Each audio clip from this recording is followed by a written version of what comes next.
All right, good afternoon, everybody. I think everybody who is trying to log in has logged in, so we'll go ahead and get started. My name is Alan Lilly. I'm the presiding hearing officer of the State Water Resources Control Board's Administrative Hearings Office. And today, helping me with the logistics, basically running the logistics, are Amy Blank, Skylar Anderson, Kyle Waldridge, and Nicole Mullen from my office. And as always, I greatly appreciate their help. I couldn't possibly do these proceedings without them. I appreciate all of you working with us on the new start time and the new Zoom call-in information. I had an unexpected schedule conflict arise and we had some technical difficulties with Zoom, but it looks like hopefully everybody who's trying to participate is in now. We'll see when we get to notices of appearances, which I will get to in just a moment. As stated in the section headed Administrative Record on pages 7 and 8 of the December 13, 2021 Notice of Assignment and Status Conference for this matter, the AHO will add a Zoom recording of this conference to the Administrative Record folder. The AHO is assembling for this matter. The AHO has not ordered a court reporter for this conference. So the proceedings for this conference today, I will do most of the talking and I will call on people to speak. It just works logistically better if we do it that way. If you want to say something and I have not called on you, then please let me know by raising your hand, either electronically or the old-fashioned way. And I will try to pause from time to time so you can speak up without interrupting, particularly if I miss your hand. I think I can see most of you here, but if I do miss your hand, then please speak up and let me know and I'll call on you. Please keep your microphone on mute when you are not speaking. We often have problems with feedback otherwise, and it does seem to work well if you stay on mute. It looks like all of you have already done that. Please, I request that you address me as Mr. Lilly and that you refer to each other as Mr. and Ms. followed by last name. This is not a court proceeding, so you do not need to say Your Honor, and please do not. But I do want to use Mr. and Ms. To keep the proceeding somewhat formal, even though there certainly are some of you I've worked with in my prior career and know you on a first name basis. So, using the notices of intent to appear that have been filed, I have prepared a list of the people and parties that my understanding is will be participating as parties in this matter and will be participating in today's conference. So when I call your party's name, please let me know who is appearing by that party. And it probably works best if the lead attorney for each party just lists all of the attorneys who are appearing for that party today. So with that, I'll start with the city of Marina.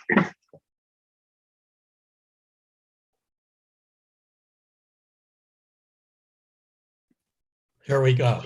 Good afternoon. My name is Skip Spaulding. I represent the city. I am joined today by Larissa Meisenheimer and by Joe Malk. Okay. Good afternoon, Mr. Spaulding. I see Ms. Meisenheimer and I see Mr. Malk. Okay, sorry. Sometimes you jump around on tiles on the screen, so just give me a moment. All right. Now, who is appearing today or this afternoon for Marina Coast Water District? And incidentally, sometimes I will refer to the district as Marina Coast, or I guess potentially as the district. But who's appearing today for the Marina Coast? Yes. Thank you, Mr. Lilly. James Markman, appearing for Marina Coast Water District, together with my colleagues and partners, B. Tilden Kim and Kyle Brochard. Okay, and I see Mr. Wilkins, you are also here. Are you also appearing for Marina Coast Water District?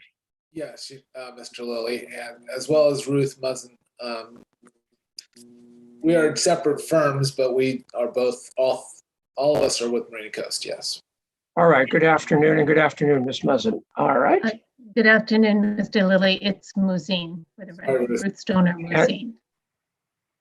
I think Mr. Wilkins said it wrong, but I may have just heard it wrong. Anyway, I will try to say it right in the future, and I apologize. Muzine. All right. All right. And then California American Water Company, which I will sometimes refer to as CalAm, who's participating for CalAm today.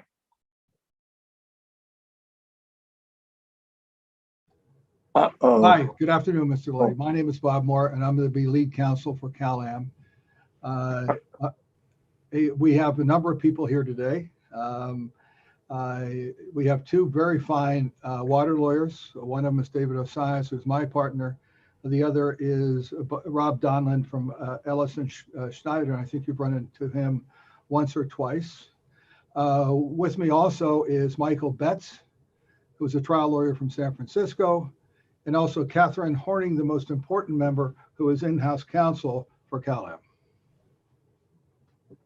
I just would say, Mr. Moore, I think you're all important, and I'm sure you're all very well qualified, as are the attorneys for the other parties here. This is certainly a very distinguished group of attorneys. I look forward to working with all of you. All right, who is here today for RMC Pacific Materials LLC, doing business as CEMEX, which I will probably refer to as RMC Pacific? Good afternoon, Mr. Lilly. I'm here for RMC Pacific Materials, James Neudecker. My colleague, Kerry Shapiro, is not participating in this conference, but he should remain on the service list. All right, that will be fine. Good afternoon, Mr. Neudecker. Good afternoon. And then we received a notice of intent to appear, but no status conference statement from Salinas Valley Basin Groundwater Sustainability Agency. Is anybody here for the agency this afternoon? Yes, Mr. Lilly, Marina Panchenko appearing on behalf of the GSA, and just here to listen today. Thank you. All right, good afternoon, and that's certainly fine. Just so you know, you can also go to our YouTube channel if you want to listen surreptitiously, but there certainly is no problem at all with your participating or listening in by Zoom this afternoon. Thank you so much. You're welcome. And then I do see Miss Karen Oftemar, and it says court, and I don't know, is that short for court reporter? Yes, hi, I'm Karen Oftemauer, and I'm a court reporter recording these proceedings today. I was hired by the Allen Mackins firm. All right, and that certainly is fine, and for both for this pre-hearing conference and for any other proceedings, certainly any party may hire a court reporter.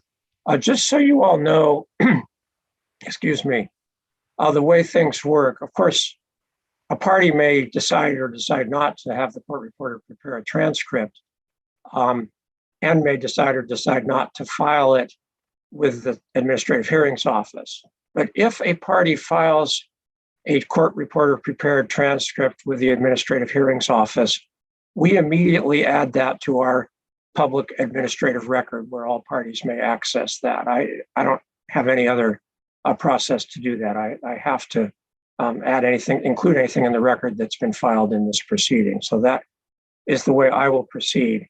And at least for our proceedings, we consider our Zoom generated recordings, video plus audio, to be our official record of these proceedings. The court reporter transcript obviously can be added. I'll just say, I don't know whether prefer is the right word, but we like the Zoom generated transcript when we get to a hearing where exhibits are being posted, which we do through screen sharing, because then the exhibit is posted and the various participants who are speaking can all be seen at the same time. And we think it makes a very good composite record. But as I said before, there certainly is no problem at all with the party ordering a court reporter prepared transcript and with filing it in the proceeding if the party deems that they want to do that. So let me just go on with my preliminary matters, and then we'll get to the status conference issues. I'm going to say this at the risk of being obvious. With such a group of experienced attorneys, you all know this, but I'm going to say it anyway. We do the December 13th notice of assignment and status conference does talk about ex parte communications, and Since I set this office up, which was just over 2 years ago, I've tried very hard to prevent all ex parte communications.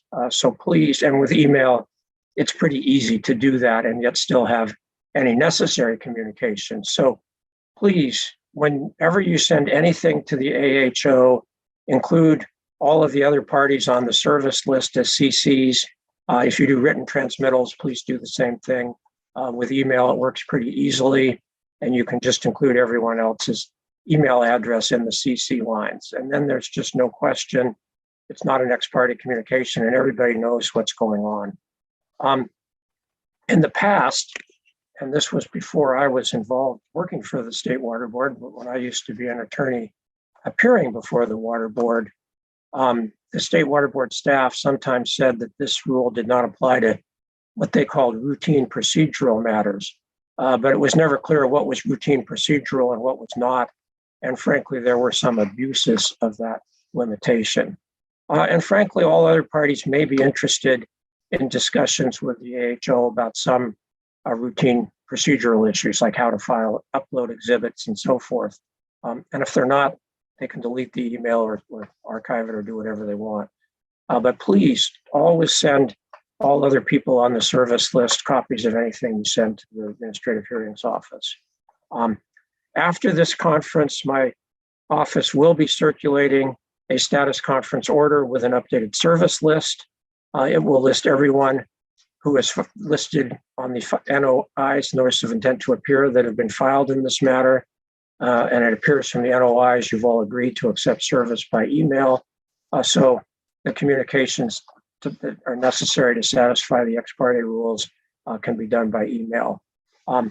This service list will include mailing addresses for the people on the service list, just in case backup paper communication or paper mailings are necessary. But for all or almost all of the communications, we will use email. My office will, and you may too.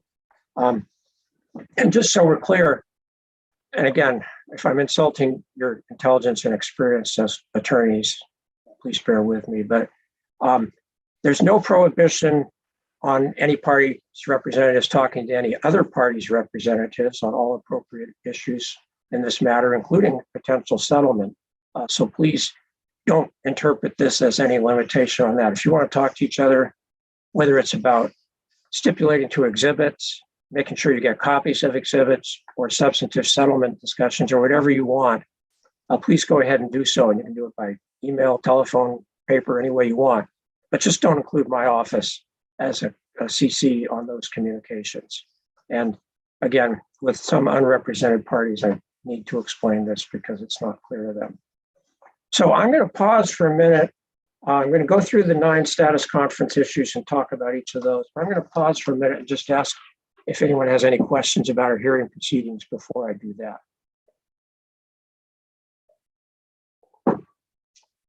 All right, hearing none, I will go forward.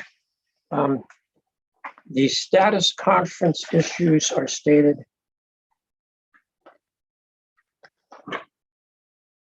on page 5 of the December 13 notice. And I'm going to just read each issue and make a couple of comments on that.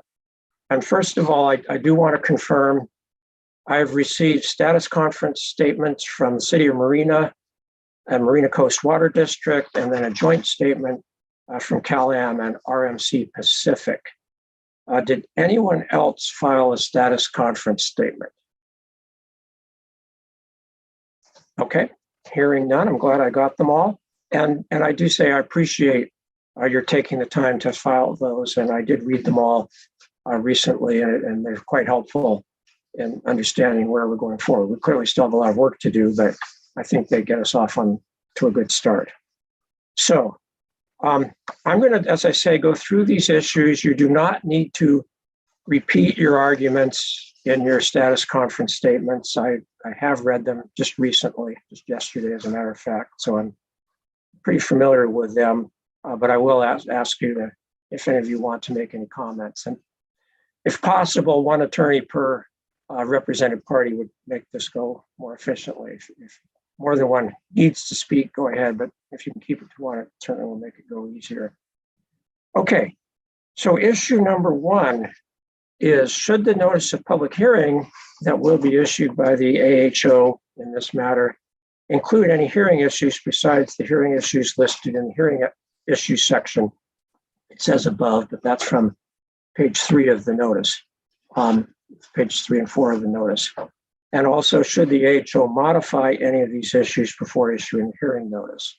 And I think all of you agree, based on my reading of your status conference statements, that no, we should not modify these issues. And I think that's probably pretty obvious because these were the issues from the court's order. And obviously, we need to follow the court's order. But I just wanted, that's sort of always my first question for a status conference. So I just wanted to ask, and unless anyone has anything further to say on that, we will assume those are our hearing issues and we will go forward.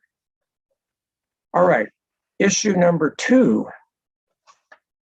Does any party have any comments on the proposed AHO and board processes described above?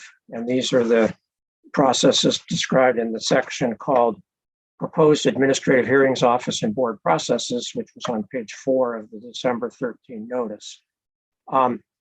And I do want to provide some information, some fairly detailed information about how the AHO conducts hearings here before I asked for comments on this. Some of you, I think, have appeared before the board in water right hearings, and some of you have not. I suspect all or almost all of you are experienced trial attorneys, but the board and my office do some things differently than trial courts do, frankly, and what we think makes the process more efficient. So I want to tell you what we do, and then that may help inform your comments. So our normal process is, and this will all be spelled out in detail in the hearing notice when we get to that and issue that, but our normal process is for the parties to submit written proposed testimony and their exhibits before the hearing, some date before the hearing, usually 2 to 4 weeks before the hearing. And of course, we will post those to our AHO FTP folder so everyone can download them, review them, and of course, prepare cross-examination questions. Then during the hearing, when we get to the hearing, we'll go through each party's case in chief, one party at a time, and each party for its witnesses, one at a time, each witness will take the oath, confirm that that witness's written proposed testimony is in fact his or her testimony, and then provide a summary. So incidentally, people sometimes sign them under penalty of perjury, which you can if you want, but you don't need to, because the taking the oath during the hearing and then confirming during the hearing that it's your written testimony takes care of any oath requirement. But the most important thing, and this is where we really do differ from trial court proceedings, is we only allow witnesses to summarize their testimony. And that's important for 2 things. Number one, a summary means a summary. It means you don't read the whole testimony again, and you don't have to cover it point by point. And also it means it may not cover any new materials. And I just want to say I really mean it when I say this, and I've been doing these hearings now for a couple of years, and sometimes even experienced attorneys, none of you, but experienced attorneys I've worked with in other hearings, try to have their witnesses say things that are beyond the scope of their written proposed testimony, or they go on and on and on, basically summarizing it in a manner that includes almost all of it. And it's not fair. I do impose time limits on the summaries of direct testimony. And frankly, it's not fair to the other parties if one party does that and the other parties adhere to the rules. But most importantly, if your testimony, if a witness's testimony covers new materials, that's really not fair to the other parties who have prepared for the hearing. A lot of times this preparation comes through the written proposed testimony rather than through a lot of discovery. So it really does need to cover what the witness is going to say. The hearing notice will recommend, and I strongly recommend, that each witness prepare a separate exhibit that has slides that the witness can use to summarize his or her testimony. That really goes faster, and it avoids a lot of arguments about whether or not the summary is going beyond the scope of the written proposed testimony. So far, I haven't required slides, but I do strongly recommend that. And those, you just need to file them. That file is a separate exhibit, and you file that with your other exhibit. And I only once appeared briefly before the Public Utilities Commission, and some of you probably have more often, but my understanding is this is sort of how the PUC proceeds with hearings, although they don't even allow summaries. They just have somebody confirm their written testimony and go straight to cross-examination. So we do allow summaries sort of to set the tone, but otherwise a witness's direct testimony is limited to what they have put in their written proposed testimony. So after that happens, other parties may cross-examine the witnesses. The submitting party may conduct redirect. The hearing officer, probably me in this case, may ask questions. And we go through that, and then we discuss admissions of the parties' exhibits into evidence. After all the parties have put on their cases in chief, I will schedule a second round of submittals of written proposed testimony and exhibits, which are for rebuttal to other parties' submissions. And again, this, I really do mean it here too. This round of testimony and exhibits is rebuttal only, and I require that any written proposed testimony for rebuttal state the specific evidence from another party's case in chief that's being rebutted. So this isn't a chance to kind of put in things you forgot about or decided later that you wanted to add, unless they really are responding to another party's direct case. Then we go forward, and I think the rest of this is set out in our notice. We'll have the parties file closing briefs. The AHO will prepare and circulate a draft proposed order to the parties. The parties may submit comments on it, and then the AHO will prepare, I call it an order. I want to make sure I use the right term. I do know that this is a court reference proceeding, so I think it's probably technically a referee's report rather than an order, but it will follow the same process we do for orders, in that it ultimately will go to the board for consideration, and the board can either decide to approve it, modify it, reject it, and send it back, or whatever the board deems appropriate. So I'm going to pause here and ask if anyone has any questions about this process. I know that some parties raised the other procedural question of whether or not about the Water Code Section 2010, which talks about the Water Board providing its own independent investigation. So let's first talk about just general questions about our process, which does track our hearing process. And then actually, if you want to comment on the other, you can do that at the same time. I'll just say, I think investigation in Water Code 2010 encompasses what I'm talking about doing here, which is receiving evidence and exhibits from the parties. I know for some matters, board staff may informally go out and talk to parties, may go on site and look around depending on the facts, and that's the way prior court references may have been done in the past. I really think, though, that in fairness to the parties and avoiding my aversion to ex parte communications, I don't want to do that here. So I'll be interested to hear comments on that as well, about what independent investigation the parties think the board should be doing. I definitely have technical staff on board who will conduct technical review in far more detail than I ever could of the parties' exhibits and testimony, the technical exhibits and testimony, and we will evaluate them. We have a water resource control engineer in the AHO and a engineering geologist from the Office of Planning and Research that is going to join our hearing team. So we do have qualified people and that's the way we're going to do the investigation. So let me split it up into two questions. First of all, does anybody have any questions on the process I've described for submitting written proposed testimony and exhibits and going forward? Okay. I don't see any hands. Does anybody have any questions or comments on what I just said about how I'm planning to conduct this investigation? It's it's a separate question, and the relation of Water Code Section 2010. So Mr. Markman, I see your hand is up. Please go ahead. But you have to go off mute so we can hear you first. There you Yes, go. I'm a bit baffled. I'd like to solve that right now.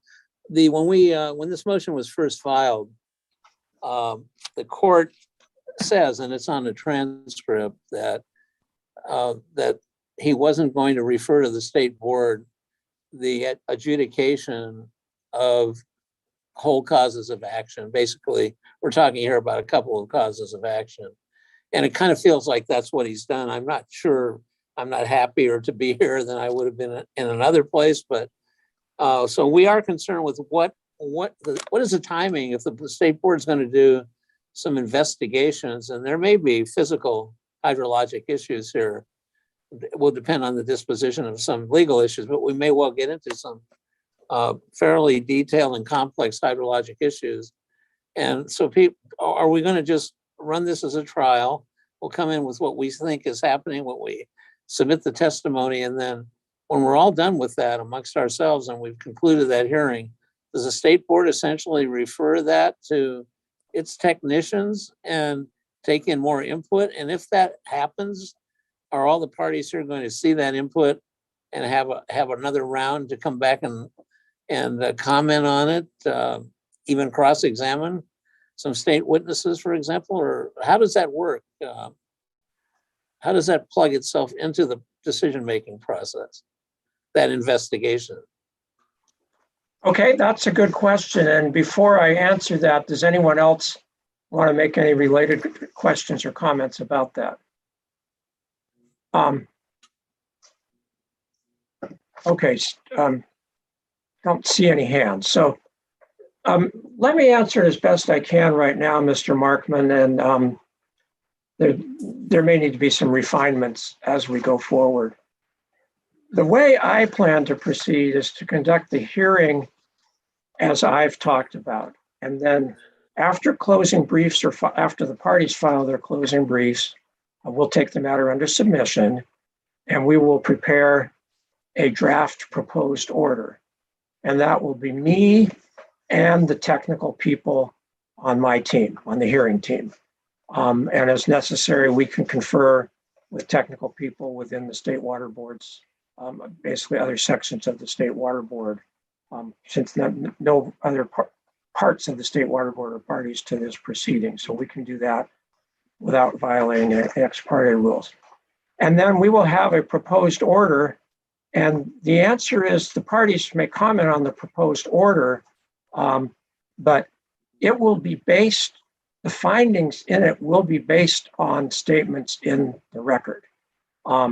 If we think we need to add any technical information to the record, again, I don't know that that will be necessary, but if it is, we of course would notify the parties and basically notify them that we were going to add materials to the record, and we would do that. But I do not anticipate that any of the technical people on the hearing team would be testifying, or that their statements and analysis would form independent basis for findings of fact. So the answer is no, you will not have any right to question them or cross-examine them.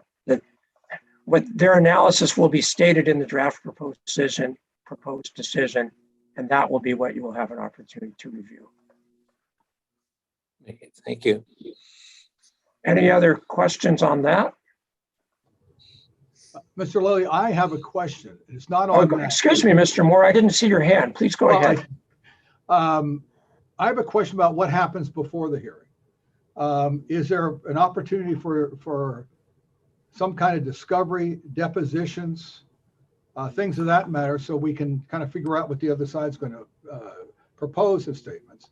Or is it just we get up to the date and we use a procedure that you just described?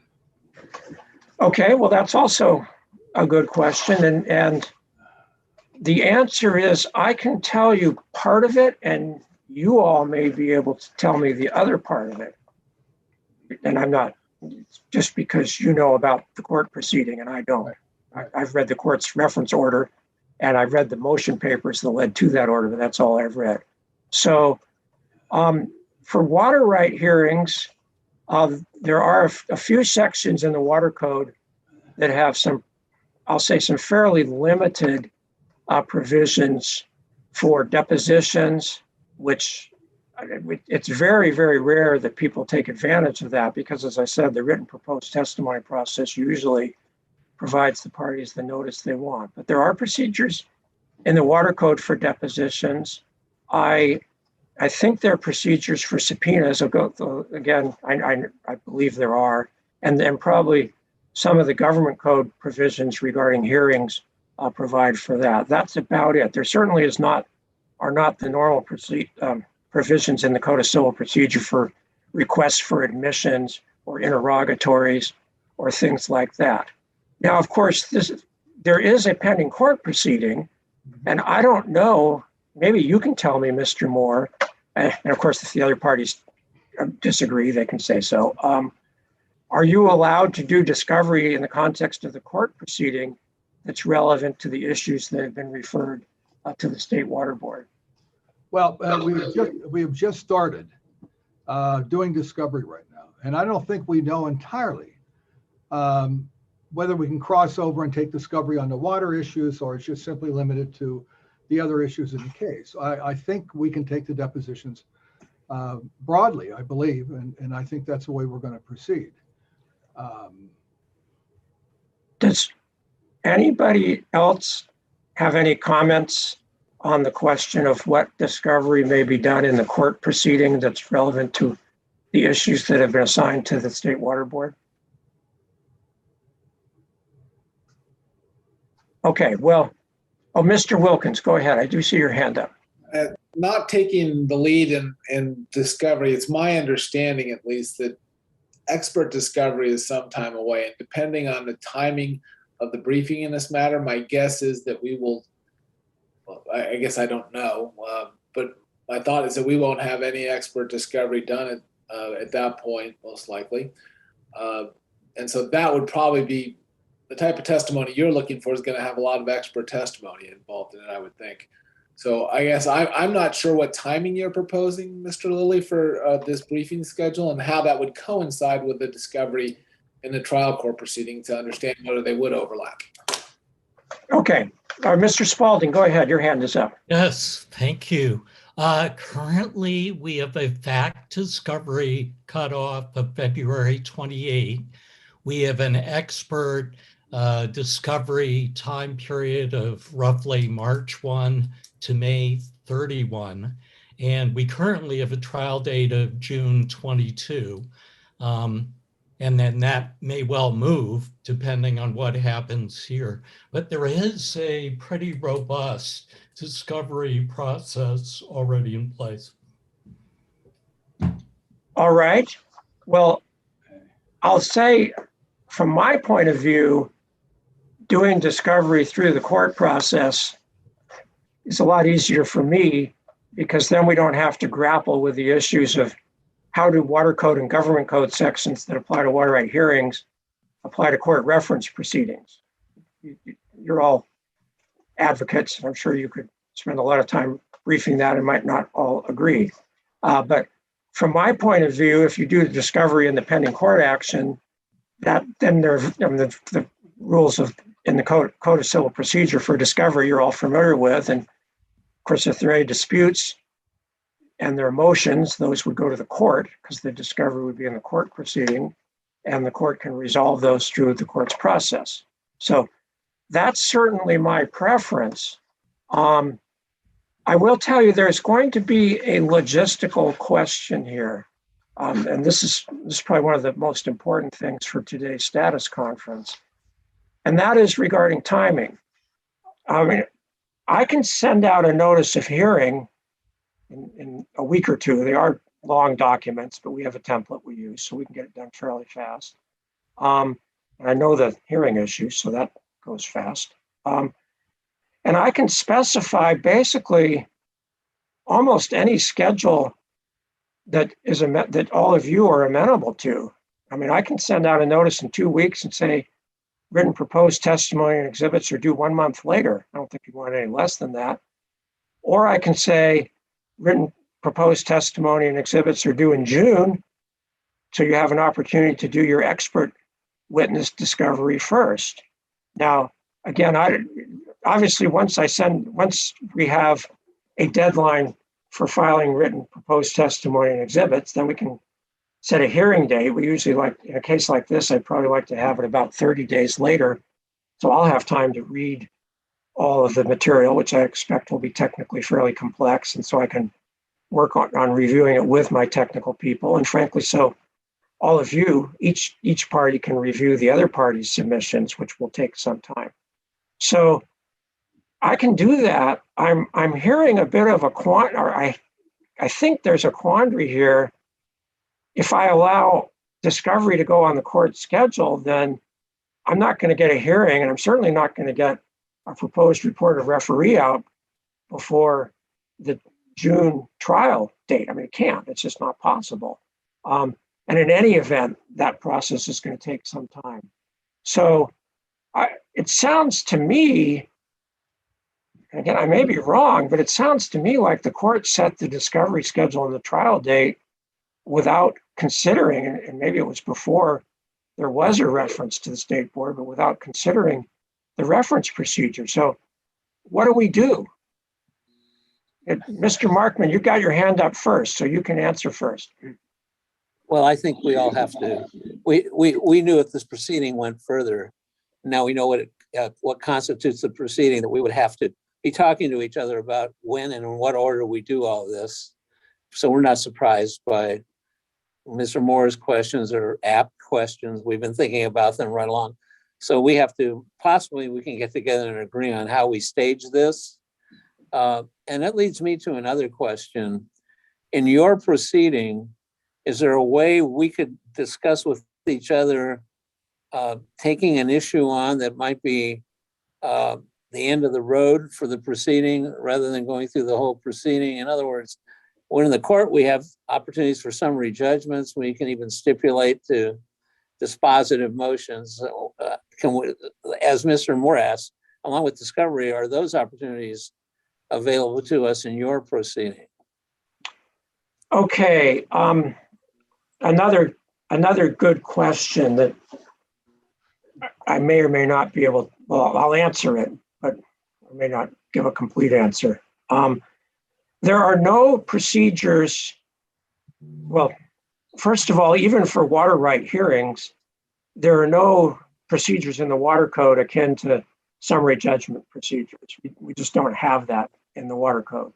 I do think in water right hearings, as a hearing officer, the hearing officer has some discretion in how to run the hearing and potentially could consider, I'll call them dispositive motions. The problem I have with that, and I'll just state this so you all know kind of where I'm coming from. All I will prepare at any point in this is a proposed report of referee. The board, the 5-member board, has to decide whether or not to adopt it. And there are provisions in the water code sections on references for circulating a draft, which I think I can do. But I can assure you the final referee report is going to have to be approved by the board. I'm not going to do that. So if there's a dispositive motion that's granted, in theory, I could prepare a proposed order that would grant the dispositive motion and send it to the board. And the board could then include that in its report of referee. If my proposed order, though, is to deny that, then I really need to have the rest of the hearing before I go forward and send anything to the board, because it wouldn't be a final decision by the board otherwise. So my inclination, unless somebody thinks there really is a clear-cut dispositive motion, and perhaps even then, my inclination is to get all the evidence before me. And of course, you can still make whatever arguments you want about, okay, you now have all the evidence, but we think based on this legal argument, this is a dispositive result.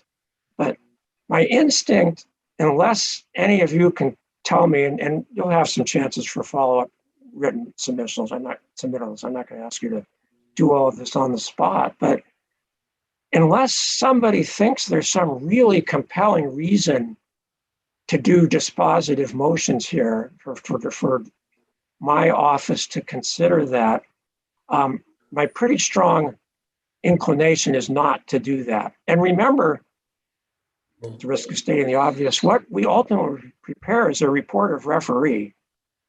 We don't have any authority. Even the board doesn't have any authority in this matter to prepare anything that's dispositive. That has to go to the court. So I can see a big risk of a lot of back and forth and running around. And of course, if we issue some preliminary order and don't take that to the board, then some party may say, hey, I want the court to review that, and so forth. So I think in this reference proceeding, my inclination is going to be to receive all the evidence and then take the arguments.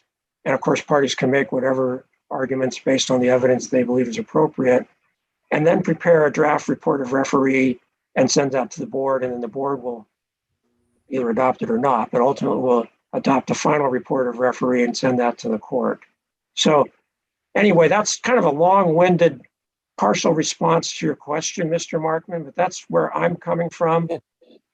Does anybody, either you, well, I'll ask you first. Do you have any comments on that? And then I'll ask others if they have. I just had one comment because I've noticed the first question that was asked by the court, as well as the status conference statement submitted by Cal-Am and us, pretty much honed in on a particular issue that maybe we thought we'd start with. Our view of starting with it was it could end it one way or the other. It could end it at least one way potentially, but that doesn't mean we have to do it that way. If Mr. Lilly, if that's not something you're wanting to see or used to seeing, I only say it here is there's a certain amount of hydrologic evidence as you go deeper and deeper down that list. It gets much more ambitious and complex and demands a whole lot more technical evidence than others. But I thought perhaps because both the court and the two most contentious parties, I'll say that, two of the most contentious parties kind of eyeballed that same issue as a starting point. That's what caused me to ask the question. Okay, well, again, to some extent, we're brainstorming. This certainly is the first court reference the Water Board has received since my office was created 2 years ago. So we're to some extent developing or determining the appropriate process as we go. I did see in the status conference statements that at least two of the parties address. I think what you're talking about, Mr. Markman, is issue 8A, which is, does the SWRCB have an opinion as to whether, and A is, there is any legal theory on which Cal-Am may rely to extract the proposed draw. Was that the legal issue you were talking about? That's exactly what I mean.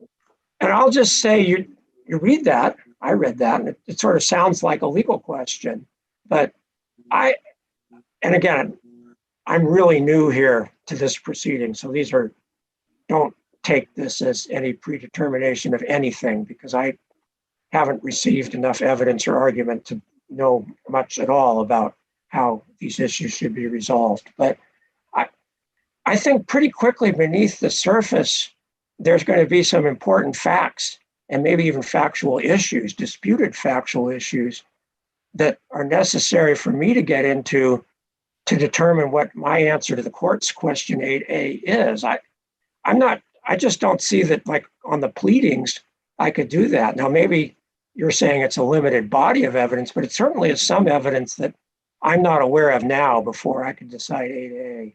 And that makes me think it would be better to do everything. Now, I did hear you. You were pretty clear when you said that everything is a lot here, and that might be a more expeditious than having to consider. So let's kind of put that one on hold for a minute.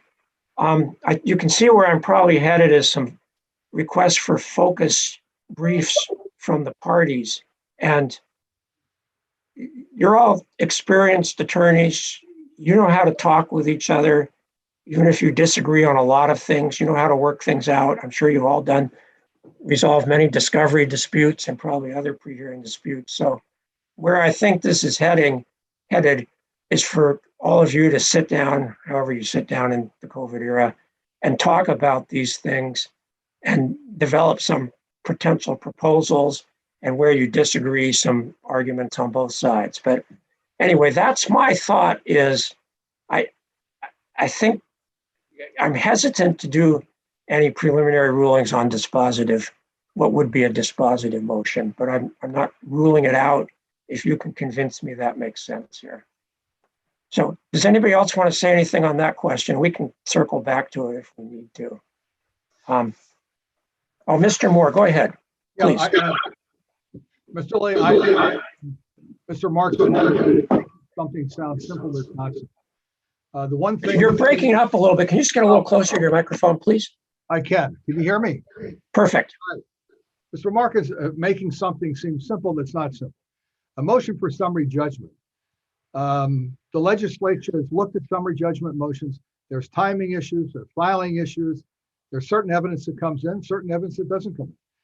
I think anyone that's either defended motions for summary judgment or filed motions for summary judgment know it's a very, very complicated process. And if you miss one of the important aspects of it, your case, it gets denied. And the reason for it is the legislature recognized the whole case is being determined on this. So when you turn to that option to get a summary judgment motion, I don't think any of the protections that the legislature has provided is something that you have at your fingertips. And so to even think about doing that, we of course we object. The other thing about it is that if the court is going to ultimately decide it, what good does it do to try to take that out of the court's hands? Because the court won't let it come out of its hands. Whatever you do, of course, the court has the option of overturning it. So what Mr. Markman, I think, is saying is we should kind of separate that out. If you decide that against us, or you can dismiss the whole thing and not worry about it. Well, that doesn't work because, of course, the judge has said these are ultimately my decisions. So only those comments. Okay, well, thank you, Mr. Moore. And of course, I don't know whether I agree with you on anything you said about the substance. I don't know enough to know whether I agree or not. I don't know whether these issues end up being complex or not, or whether there ends up being a dispositive way to resolve it or not. I just don't know. I'm new. But I will say I tend to agree with you that militates against trying to do any kind of dispositive motion up front, and it militates in favor of my office developing a complete record and then parties filing their briefs. And I guess presumably Mr. Markman from Marina Coast would make the arguments, hey, Mr. Lilly, you got all this evidence, but it's really pretty simple. Here's how you can get to final resolution of this issue. And that's fine. But I'm inclined to have receive all the evidence into the record first, and then we go forward that way. So I'll just say that's where I am. Mr. Osias, your hand is up. Please go ahead. There you go, off mute, yes. Recognizing that I'm the second speaker for Cal-Am, I wanted to just say two quick things. You had asked a question before that I thought informationally would be useful to you. That is the discovery and trial schedule, pardon me. The discovery schedule and the trial schedule were set both before the referral motion was even brought and by a temporary judge who wasn't yet assigned to the case. And certainly we have experience in the court with the discovery schedule being extended by mutual request of the parties, and the court accommodated that. So that was one of your earlier questions. I just wanted to tell you. And then second, sort of as a water lawyer with respect to references, aside from everything else that's been said, the judge referred 8 questions, ignoring the subparts for a minute, to be answered. Regardless of your answer or the state board's answer to any one of them, the judge would like, I assume, an answer to all 8. And therefore, whatever you're ruling on any of them, you still got to answer the rest. No shortcuts is what you're saying, Mr. Osai. No shortcuts for me is what you're saying. Well, Mr. unless the judge I'm sorry, gave you his list. It's a Right. moment of levity, but I do understand. Yes. All right, so Mr. Wilkins, your hand is up. Go ahead. It's not Mr. Lilly, it's not a question for you. I guess I'm a little confused because I read CalAm and CEMEX's status statement, and they suggested separate tracks or phasing of this legal issue. So I'm a little confused on what they're saying now, because I thought we might actually be in agreement. So if they're actually suggesting separate tracks or phases for something, maybe we could get an explanation just to see if we do have any common ground here. Okay, Mr. Moore or Mr. Asias, do you want to respond to that? You don't have to if you don't want to. And frankly, I'm not going to hold you to what you wrote in your status conference statement, because you wrote that before you heard me give my description this afternoon of my process. But do either of you want to respond to that? I think not at this point. Okay. Okay, I'm going to put you on the spot then. Is what you're suggesting today different than what you said in your status conference statement? And if it is, that's okay. I just want to know whether you're going in a different direction now. Well, I can tell you, to give you an answer to that, we have gone in a lot of different directions about how to handle this hearing. And I'm not sure what's being recommended. We thought that we were, well, I'll tell you what we really, at the end, have wanted to propose, and that is, given the nature of the case and the nature of the different issues, and going through all this, we found that we have a lot of different issues that we can stipulate to with the other parties. And given also the nature of this, and we know there's going to be expert testimony, we may look at this case on a 2-month or 3-month period and say, why don't you try to sit down with the other side and see what issues can be stipulated and what can't. And at the end of 2 months, we come back in the status conference and say, were you guys successful or not successful? I hope we are. And also at the same time, then I think that this makes sense for both sides. Deal with the issue at the end of that 2-month period of experts. They're claiming they need I guess 6 or 8 experts, most of whom I don't think we know right now. We're obviously going to have experts, people though have testified before. And I think it would help everyone to see what we can stipulate to, number one, and see if there's some agreement on who will testify for each side, and whether there's any controversy about that testimony. What I was thinking of, we first talked about sequencing, and then we started thinking this really makes more sense, because I think that we can, for your sake, our sake, bring some of this, get control over some of this, make it less big issues, less testimony, less experts and all that, and put some of it to rest. Okay, thank you. So Mr. Spalding or Mr. Markman or Mr. Wilkins, does any of you want to respond to that? And again, I don't really care about who said what in the past, but I think Mr. Moore is at least saying the parties might be able to work some things out going forward. He said 2 months. I'm not sure I agree with that time frame, but does any of you want to respond as to whether you think there's any hope of working out any of these, I'll call them procedural or issues or substantive issues? Mr. Markman.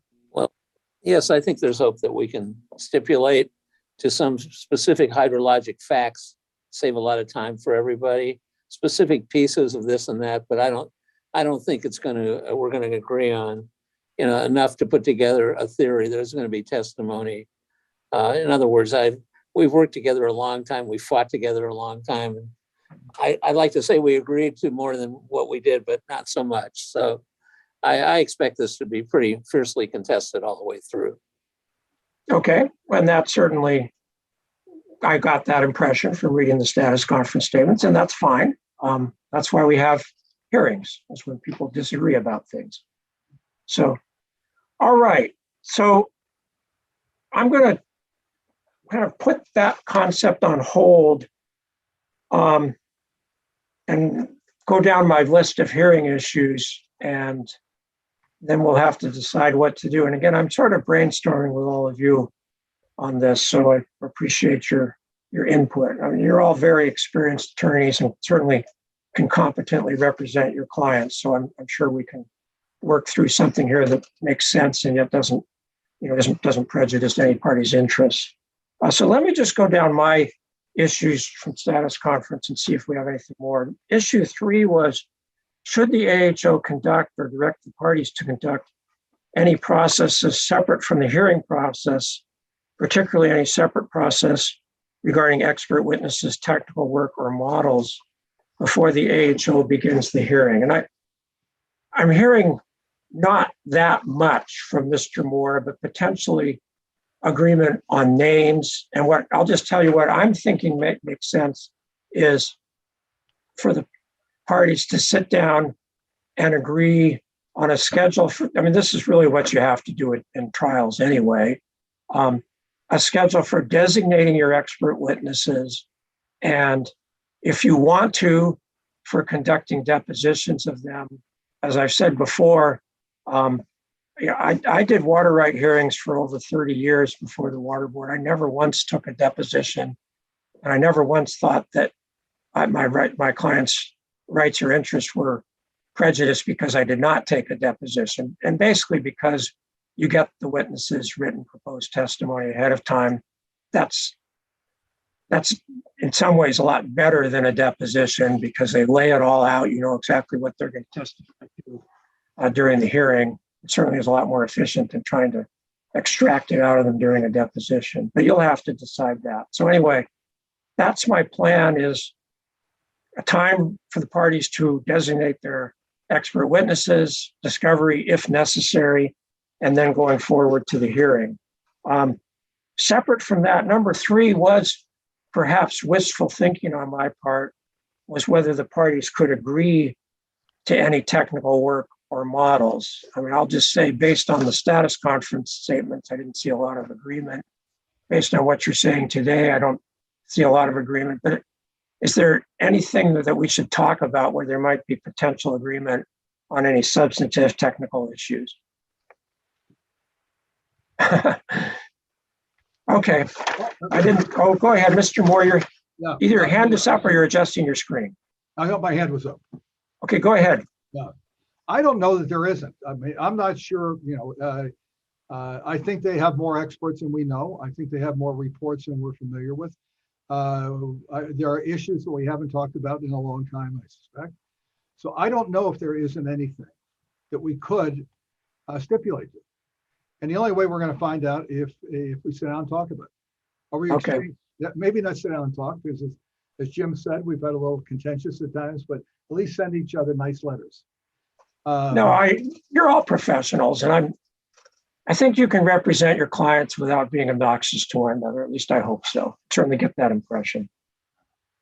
All right, so I'm going to go forward to question number 4, which is, and we may have covered this to some extent, what is a reasonable preliminary schedule for the AHO to conduct and complete its proceedings, and for the State Water Board to complete the final report of referee and transmit it to the clerk of the court? I have described my plan for issuing a hearing notice, preparing or conducting a hearing. I'll tell you, under Water Code Section 1114, we normally have 3 months to prepare an order after something is submitted. Our normal process is we prepare a draft proposed order within 3 months and then vacate the submission, ask the parties to submit comments on the draft proposed order, and then at that point it's being resubmitted, and we have 3 months to get the proposed order to the board. I certainly cannot see going any faster than that in this proceeding, and it might be slower because I'm hearing there are some significant complex technical issues here. But that's, and also under the water code, it's one of the sections in the reference statutes. We have to circulate a draft to the party. So we certainly will follow that statutory requirement. So, and then the board has 3 months under Water Code 1114 to act after we transmit a proposed order to them. So you can see, even though the legislature clearly tried to have an expedited schedule for matters that my office handles, it ends up taking time. And that's just because it takes time to prepare complex orders, or in this case, a complex report of referee in a complex matter. It's just not realistic, and I don't do anyone any service to say we could do it any faster, because I don't think we can. I don't think anybody could.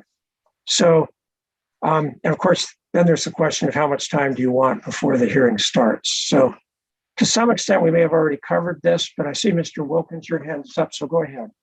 Just a quick clarification, Mr. Lilly. Is that my hearing roughly 9 months to complete the process after the hearing before we would expect an order going to the court? Is that what I heard? That's what you heard. 9 months from the date closing briefs are filed, because that's when it's first deemed submitted. Actually, it'd be even a little more, probably 10. And I'll tell you why. The closing briefs are filed, the matter is deemed submitted. We get a draft proposed order out in 3 months. Probably give the parties 1 month to file comments on the draft proposed order. So that's 4.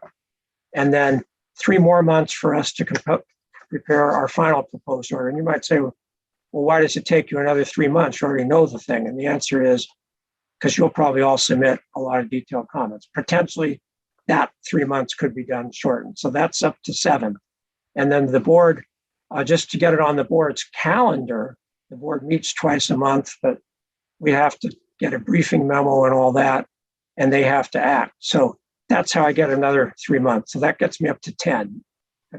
You said 9, I explained why it's actually 10. Now, we can talk about doing things faster. We might be able to. I don't think you're going to want any of your timeframes to be any faster than that. And I don't know whether it's realistic for our timeframes to be faster than that. So yes, that's my answer. It wasn't 9, it was actually 10. Any other questions on that? All right, well, we'll circle back on this. And again, I don't know whether the parties or the court had something else in mind, but I just want to explain that's what our process is. Issue number 5 was, are there any other procedural or hearing issues any party would like to discuss? If so, what issues? We sort of have gone around and probably have covered that, but does anybody have any other questions or comments on that? Okay. Don't see any hands up on that.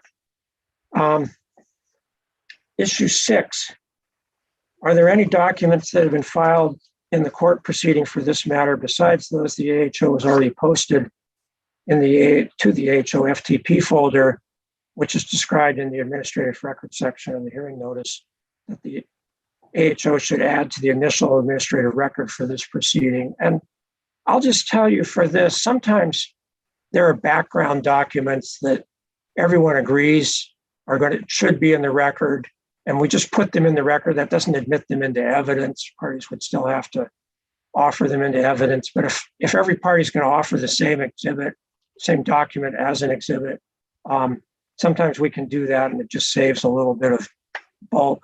Although frankly, with electronic records, it's not that big of a deal. But does anybody have any thoughts on background documents that are appropriate to add to the hearing record at this point? Okay. Issue number 7 was that was court documents. And again, I don't think there's anything else in the court proceeding that's particularly relevant to my process, because the court very clearly specified what the issues are for the water board's reference. And I may have just covered 8 as well, but I think your lack of response tells me the answer to 8. So 7 is, what are the current operative pleadings, complaints, cross complaints, and answers in the court proceedings? And I think the parties' status conference statements have addressed that. And I think Cal-Am's attorneys filed a couple of answers that I did not have. So I appreciate just having those. And again, I'm not reviewing those except to know the context of how the context in which the court issued the order of reference and the hearing issues. And then 9 is, should the initial service list be amended? I think City of Marina, Mr. Spalding, you said I missed 2 attorneys, or should add 2 attorneys to the service list, and we will do that. Did anybody else see any problems with our service list? And you'll get it with the amended order, and that's, please update whenever you see anything that needs to be updated. And we can always add names, particularly email addresses, to the service list very easily. So anytime you think we need to add something, just send us an email, just send copies to everyone else on the service list, and then we'll update the service list. So those are my issues for today. I'll tell you, my inclination is to direct all of you to, I hate to use the terms from discovery statutes, but you know the terms, meet and confer, and try to work out what you think is a reasonable schedule. And I'm not going to ask there to pre-hearing, I'm going to call it a pre-hearing schedule. And it doesn't need to have very many elements so that hopefully you can reach agreement on them. So I'm going to sort of, okay, we talked about designation of parties' expert witnesses. I'll say date for that. I think that's an appropriate thing to do in this proceeding. So I'll say deadline for designation of parties' witnesses, deadline for submittal of written proposed testimony and exhibits,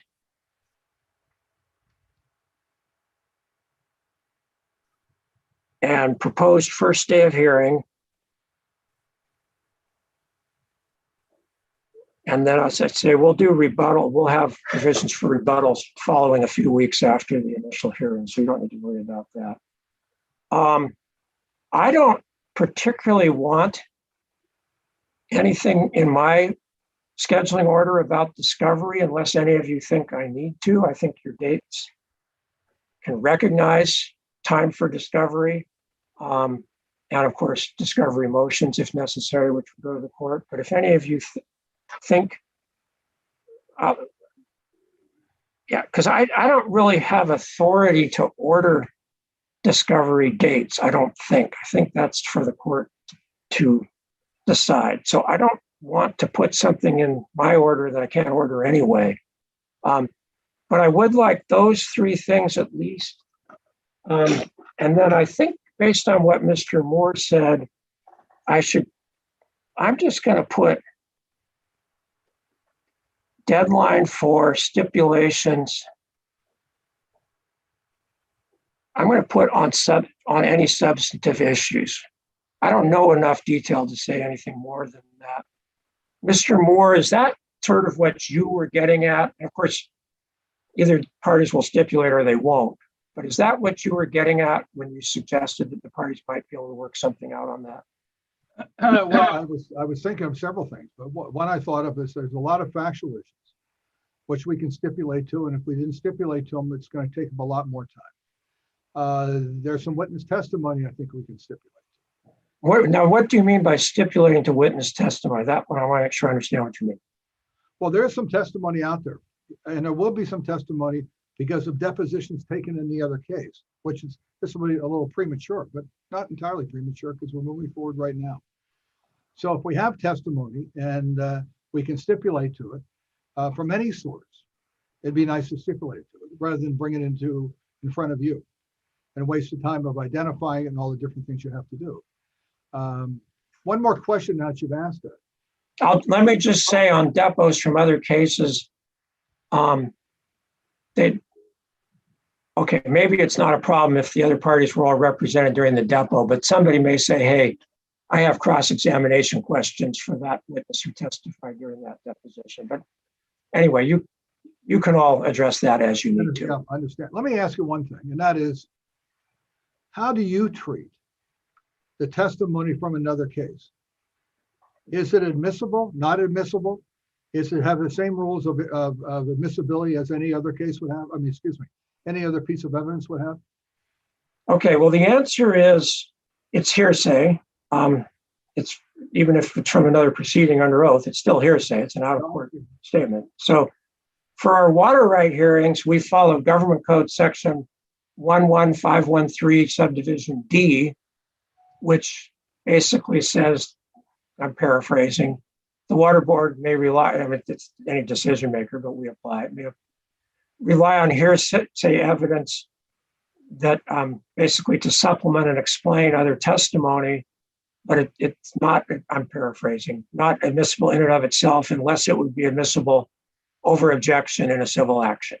Now, it may be some of that form. I know there's a former testimony exception to the hearsay rule, and it may come in that way.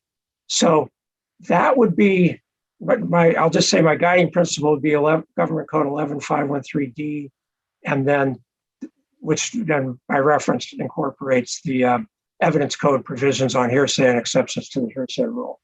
Now, this is pretty darn formal for a court reference proceeding, which to some extent I think the statutes contemplated would be an informal proceeding, but I don't know how I can be informal when it's a contested court proceeding. I think at the end of the day, I'm better off, and all of you are better off, if we follow these same formal rules for hearing in this proceeding, even though our product is going to be ultimately the board will adopt a referee's report rather than an order. So anyway, that's my answer. Does that answer your question? I think I've answered it. It does. Thank you. All right. So that's my plan, is to direct the parties to get together and try to develop agreement on those. So the four things I wrote down, I'll try to do them in what I think would be chronological order. Number one, deadline for designation of parties' expert witnesses. Number two, deadline for submittal of written proposed testimony and exhibits.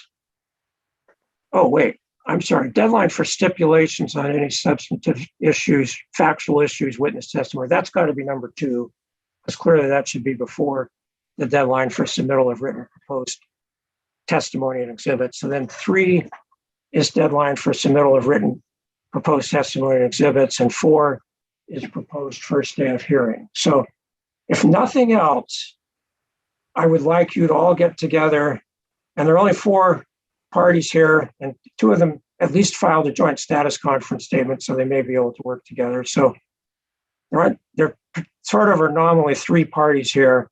I'm hoping you can at least agree to those four dates. That's just four dates, nothing else. You may decide you need to put in a little more into the detail, at least for the stipulation, although if it's any stipulations, I don't think anymore. So I would like you to do all that and then get back to me in just a couple of weeks. Is that reasonable? This is not asking for a lot. It's just agreeing on four dates now that you've heard me talk about how this proceeding is likely to go forward. And then I think at that point, our best bet is to have another status conference and see where we are. So today is January 18th. 2 weeks from today is February 1st. So my instinct is to ask you to file. Is it reasonable to ask you to get together and either file a stipulation, or if you can't agree on any dates, the parties can say, here's our proposal, and the other parties can say, here's our proposal. Is it reasonable for me to ask you to do that in 2 weeks by February 1st? That's all it is stipulations on the pre-hearing schedule and up to the first day of hearing. I think it's reasonable. Okay. I'm not hearing anybody say no. And again, I am calling on the fact that you're all experienced attorneys. Some of you even have lower bar numbers than I do, which is saying you've been around for a while.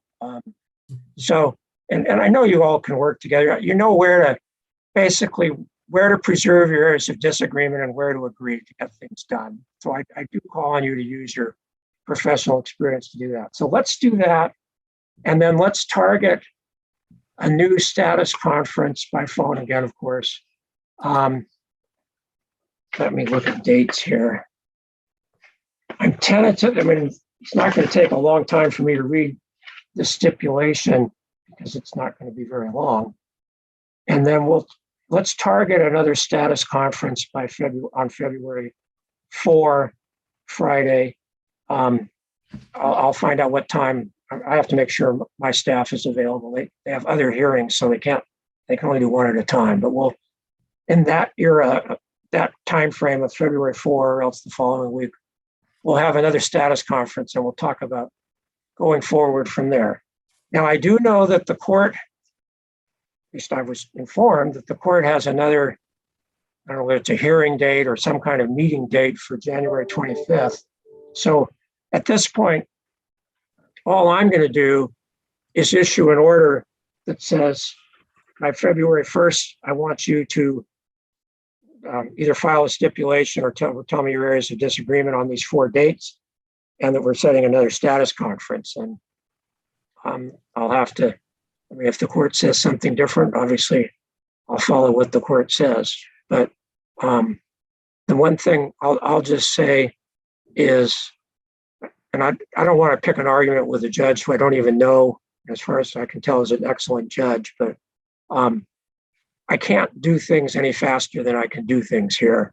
And if that's going to be a problem, then we'll have to talk about that with the court. But I don't want there to be any expectations that we can promptly resolve what appear to be 8 fairly complex issues of law and fact. I think I can go a lot faster than anyone else at the Water Board can on this, just not because I'm great, but just because of the way my office is set up. But we can only go so fast. So I just want to say that so we're clear. So having said that, obviously I raised a question. Mr. Betts, you have a question. Go ahead. Thank you for your time on everything today. Just a quick flag on the February 4th. We do have a conflict. I hate to throw a fly in the ointment, but for a lot of the Cal-Am attorneys, I just respectfully throw that out there. Okay, well, I'm rather you tell me now than later. Is that all day on the 4th? It is. Okay. So potentially we might move that to February 3rd if we can. I'm not hearing anybody. Okay. Potentially we'll move it to February 3rd. Ms. Muzine, I shouldn't have started asking for dates. Go ahead. Do you have a conflict on the 3rd? It's not me per se, rather the attorneys for the parties in this case. I believe there are presently depositions scheduled on the 2nd, the 3rd, and the 4th of February. Okay. So that gets me into the week of February 7th. Does anybody say anything? Oh man, Mr. Betts. Just trying to provide guidance for the conflict to which I referred was not just this case, but following up on Ms. Muzine's comment, I could represent, I think it'll be helpful for everybody on the 7th of February and 10th are dates we do not currently have depositions in this case. I'm just trying to provide helpful guidance to everyone. I appreciate people being constructive. So February 7th is looking good. Looks like you're gonna all get to know each other really well. But by the way, do you do your depositions now totally by Zoom, or do you still do them the old way in person? For this case, we've been doing them by Zoom. In other cases, we've rarely do we go back to in person, but in this case, we've been Zooming. Okay. All right. So it looks like February 7th. I have a potential conflict in the afternoon. So we're going to tentatively set the next status conference for February 7 at 10 a.m. And I'll still have February 1st be the deadline for filing the stipulation. I'll call it stipulation or report if you disagree on anything. But I think you all know a lot more now, I hope, than you did before we started this afternoon about my ideas about how I want to go forward. I hope that helps for working up a proposed schedule, and we'll go forward from that. I'll just say parenthetically, I think leading up to the hearing, I can probably go faster than all of you can because you have to do all the work. But I do want you to allow yourselves enough time so that the written proposed testimony you submit really does cover what your witnesses are going to testify to. And that's why I did emphasize at the beginning, we just don't allow witnesses to go beyond their written proposed testimony when they're testifying on direct during the hearing. Under Government Code 11513B, cross-examination can go beyond the scope of direct, which I know is a little quirk that you trial attorneys are probably not used to. It still has to be relevant to the hearing issues, but we do have that caveat. But I really do want to emphasize when the witnesses submit their written proposed testimony, it's got to cover what they want to cover. And that's it. I'm just not going to allow people to deviate from that because it's not fair to one party if another party does that. So anything else for today? Yes, Mr. Osias, go ahead. Thank you. A very small question on your topic 9, I believe. We had listed some additional documents that we thought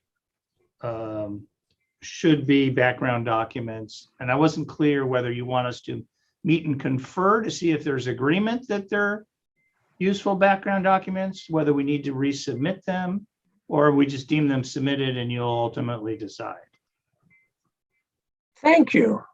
That's a very good question. It's actually issue 8, but that's okay. Oh, I apologize. Don't worry about that. And I think that some of the parties did submit some fairly long exhibits. So I'm going to ask that, and as far as how to proceed, I'm going to ask all of you to agree. We're going to add that. I'm going to add that as another issue for stipulation. This isn't a deadline or schedule stipulation, but 5 is going to be stipulation on background docs. And again, the only reason to do this is to get them into the record if you think that's useful. I mean, I can't really do much with them until witnesses testify about them and you file briefs about them. Otherwise, I'm sort of don't have much guidance to do that. But if it helps to get them into the record, and particularly if the parties then will stipulate that they're admissible into evidence, that'll just save all of you having to submit them as exhibits. But frankly, what often happens otherwise is all the parties submit the same document. Each party submits it with their own exhibit number, but the same document gets submitted 3 times. And if we can have a body of, I'll call it reference documents that people agree can go into the record and into evidence, then it saves all of you and me that process. So if they're, and we can even, we'll put them in a folder on our FTP folder that basically says, I'll call it documents parties have stipulated may be admitted into evidence, and we'll put them into evidence. And that's again, they can be subject to hearsay rules, but they're into evidence subject to the hearsay rules under Government Code 11513 subdivision D. So I think, did Mr. Osias, does that answer your question? It does in part, because the hearing process talked about background documents, not necessarily only evidence. As an example, we had suggested some PUC, the final PUC order, which was after a motion for reconsideration, whereas only the original PUC order was in the background documents. Okay. All right. Well, I'm going to leave it to you, all of you, because you know better than I do, far better than I do, whether there may be 2 categories. Maybe it's background documents that just are in the record for background, and then documents that the parties stipulate may be admitted into evidence. Maybe there are 2 different categories, but I'm going to leave it to you to see if you can work it out. And again, it's whatever helps all of you make your process more efficient.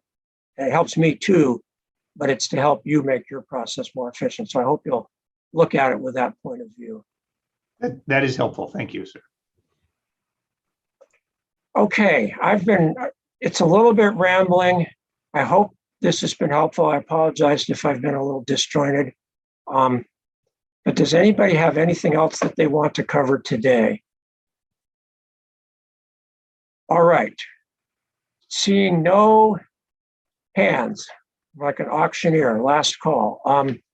We'll go ahead and plan to meet again by Zoom on February 7 at 10 a.m., assuming that works on my calendar, my office's calendar mainly. And I'll look for, I'm going to call it a filing with a stipulation and then areas of disagreement on February 1st. And thank you all very much. I really appreciate working with all of you and your professional attitudes toward this. Obviously, we have some major areas of disagreement, but if we can agree on process and so forth, I think it will make it a more efficient process for all of us. So with that, everybody have a good day. Good afternoon. Bye. Thank you.